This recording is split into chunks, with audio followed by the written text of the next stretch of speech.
Hello friends, सबको जय मसीह की एक बार फिर से स्वागत करते हैं हम अपने चैनल यूट्यूब पे सत्य केवल एक, जिसका के नाम है। और मेरा तबीयत ख़राब होने के कारण मैं 2 दिन अपने वीडियोस को नहीं लेके आ सका, लेकिन आज मैं फिर से आपके साथ हाजिर हूँ अपने नए सवाल के साथ। एक मेरे परम मित्र हैं, क्योंकि जितने भी हमारे सब्सक्राइबर हैं, जिसने भी हमें सब्सक्राइब किया है, वो सभी हमारे मित्र हैं, मेरे भाई हैं, मेरे अजीज़ हैं, मेरे दोस्त हैं।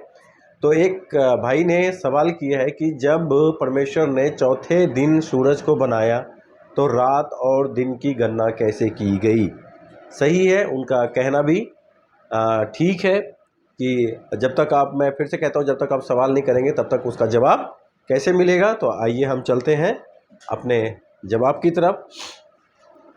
फ्रेंड्स, बात ऐसी है कि जब आप परमेश्वर को मानते हैं, जब आप परमेश्वर को अपने दिमाग में रखते हैं, जब परमेश्वर को अपने कॉन्सेप्ट में रखते हैं, तो आप जो है फिर किसी चीज़ को नहीं है, आप फिर कोई सवाल नहीं कर सकते। लेकिन जब आप परमेश्वर को अपने ध्यान में नहीं रखते हैं, अपने ख्यालों में नहीं रखते हैं, तब आप सवाल कर सकते हैं कि परमेश्वर क्या है, कैसे ये हुआ।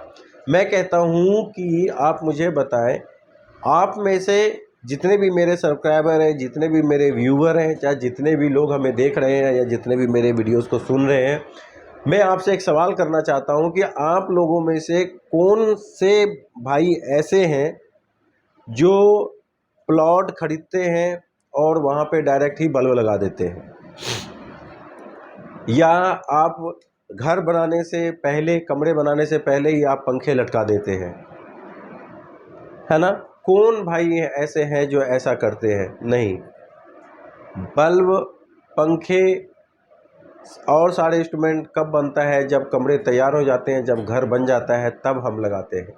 ठीक उसी प्रकार से हमारा परमेश्वर है।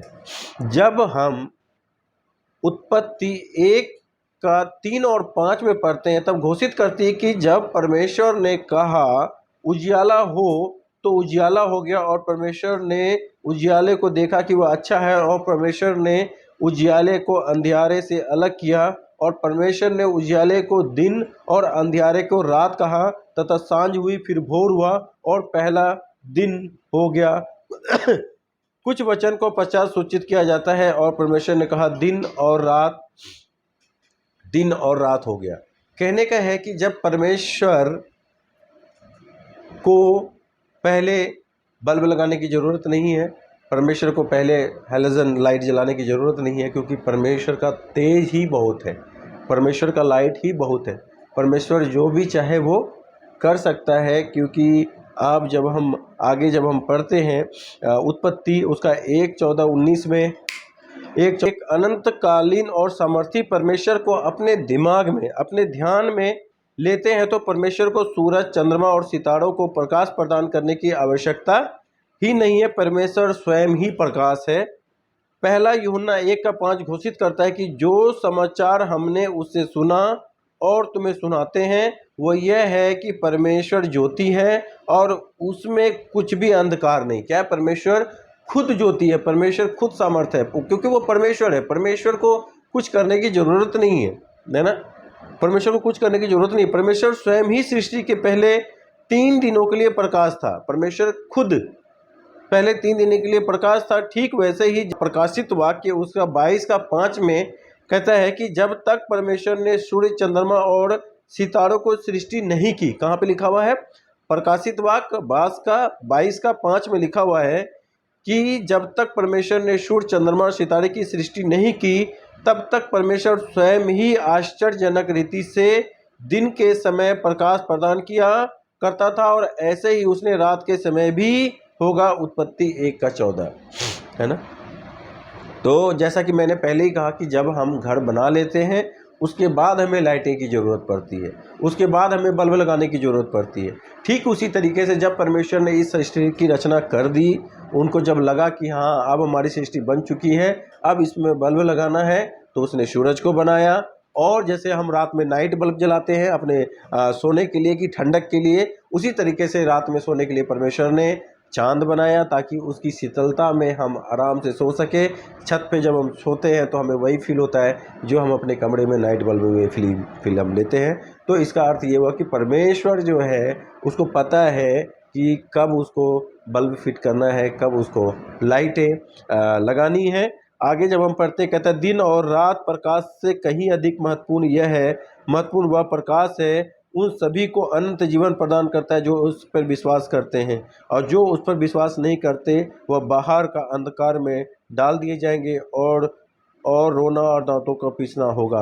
मत्ती 8:12 कहता है कि हम जब परमेश्वर में विश्वास करते हैं तो हमें इन सब चीज़ों की सोचने की शक्ति आ जाती है कि परमेश्वर के लिए कोई भी चीज़ बड़ी नहीं है। और मैं एक साथ में वीडियोस भी डाल रहा हूँ, आप देखो कि ये मैं नहीं कह रहा, क्या परमेश्वर कहता है। तो हम आशा करते हैं अपने फ्रेंड से कि आपके सवालों का जवाब आपको मिल गया होगा। फिर भी अगर आप और कुछ जानना चाहते हैं अगर आपका और कोई सवाल है तो आप इसी तरीके से हमारे कमेंट बॉक्स में अपने सवाल को छोड़ सकते हैं।